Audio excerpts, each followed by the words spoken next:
The Serotonin Lie, a story of blockbuster drugs, buried science, and the patients left behind.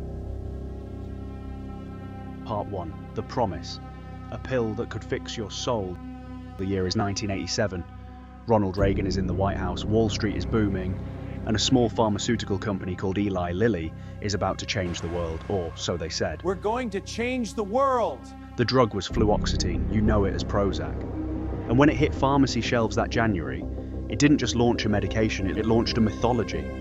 Depression, doctors began explaining to patients with new confidence, is a chemical imbalance. Your brain doesn't have enough serotonin. This pill fixes that. It was clean, it was simple, it was a story tailor-made for a country that believed in better living through chemistry.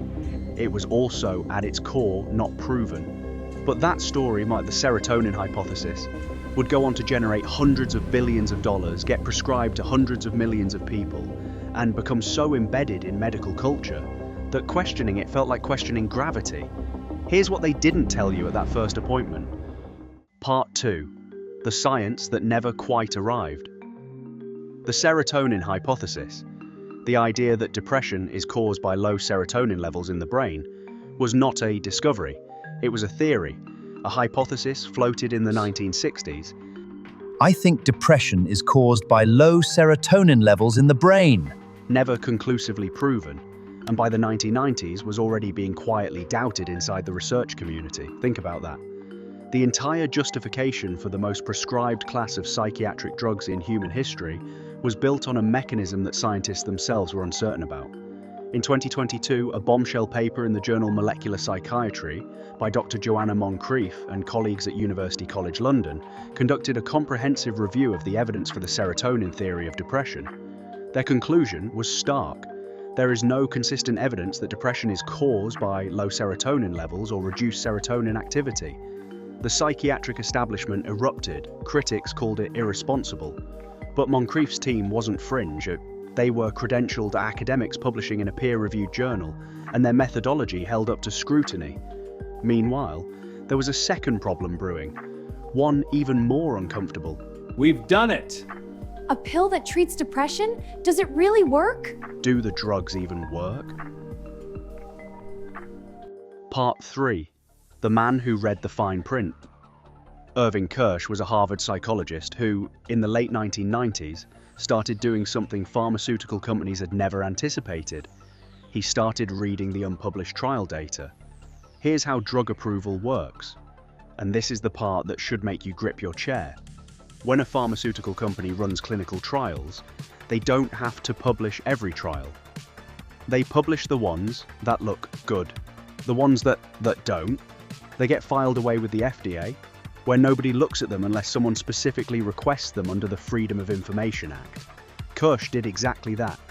His meta-analysis, using FDA data specifically to avoid publication bias, reported that the overall effect of new generation antidepressants is below the clinical relevance threshold recommended by the UK's NICE guidelines.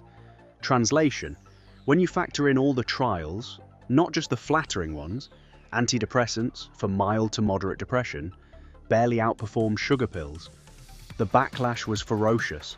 Pharmaceutical companies, mainstream psychiatrists and patient advocacy groups, several of which, it later emerged, were receiving pharma funding, attacked Kirsch personally and professionally. His work was called dangerous, irresponsible, likely to discourage people from seeking treatment. But the data didn't change. Other meta-analyses confirmed that antidepressants appear effective only in severe depression, not mild or moderate cases, which represent the vast majority of prescriptions written. Let that sink in. Most people on SSRIs have mild to moderate depression, and that is precisely where the evidence for them is weakest. Part 4. The machine that ran on your sadness. To understand how we got from a contested hypothesis to a 66.3% increase in antidepressant dispensing to young people in just 6 years, you need to understand how pharmaceutical marketing works at its most sophisticated. It wasn't just TV ads with sad cartoons transforming into dancing suns, though those worked brilliantly. The real infrastructure was invisible to the public. In the 1990s and 2000s, pharmaceutical companies pioneered what became known as disease mongering, the strategic expansion of diagnostic criteria to capture more patients. Shyness became social anxiety disorder. Sadness, after grief, became major depressive disorder. Normal variation in mood became a clinical problem requiring pharmaceutical intervention. This could be very good for you all if you're willing to play ball. Simultaneously, drug companies were paying academic psychiatrists, the ones writing the guidelines, teaching the medical students, authoring the textbooks, to serve as key opinion leaders. These were doctors who received speaking fees, consulting contracts, and research funding from the very companies whose drugs they were evaluating. The most notorious case, GlaxoSmithKline and Paxil, paroxetine. In 2012, the US Department of Justice hit GSK with a $3 billion settlement, the largest healthcare fraud settlement in US history at that point, for, among other things, promoting Paxil for use in children and adolescents when it was not approved for that population, and for suppressing clinical data showing it didn't work in young people and was linked to increased suicidal thinking. $3 billion. And they still turned a profit on the drug. Paxil, incidentally, is the same drug that turns out to be 10 to 100 times more likely to cause discontinuation syndrome than other SSRIs. The drug they were illegally marketing to children. Part 5. The Trap. Nobody warned you about. Here is where the story gets personal for millions of Americans. You go to your primary care doctor. You've been feeling low, anxious, struggling. The appointment is 12 minutes. There's no time for a thorough history. Paxil. No discussion of therapy. We'll see you back in 6 weeks. No exploration of sleep, exercise, or life circumstances. A prescription is written, you're told. Give it 6 weeks. Some people have mild side effects at first, but it really helps. What you are almost certainly not told, nearly 80% of antidepressant prescriptions are written by primary care physicians, not psychiatrists. It's just not working for me anymore. I want to get off of it. Let's try upping the dose. Detailed, professionally approved guidelines for tapering and discontinuation are remarkably hard to find, and stopping, it can be brutal. Symptoms include brain zaps, a sensation resembling an electric shock to your head, burning and tingling, vivid nightmares, severe nausea. The nightmares feel so terrifyingly real. I can't stop this severe nausea. The dizziness makes me so unsteady. Dizziness and profound mood destabilization. A taper off a higher dose can take as long as a year. Tens of thousands of people have turned to online forums while dealing with long-term consequences from antidepressants, some describing debilitating symptoms that persisted for years, even decades, after stopping. One woman, Philippa Munari, followed her doctor's taper protocol for Effexa. Seemed fine at first. Then 6 to 9 months later, she developed nerve pain, shoulder and neck soreness, and anxiety through the roof, all entirely new symptoms. It took over 2 years for her brain to calm down enough that she wasn't panicking around the clock. Her story is not rare, it's one of thousands. And the most disturbing research finding of all, studies dispute the often repeated clinical claim that gradual tapering significantly reduces withdrawal severity. One major review concluded that a significant advantage of gradual tapering compared to abrupt discontinuation did not emerge, meaning, for some people, there may be no easy way out. The trap closes whether you leave fast or slow. Part 6.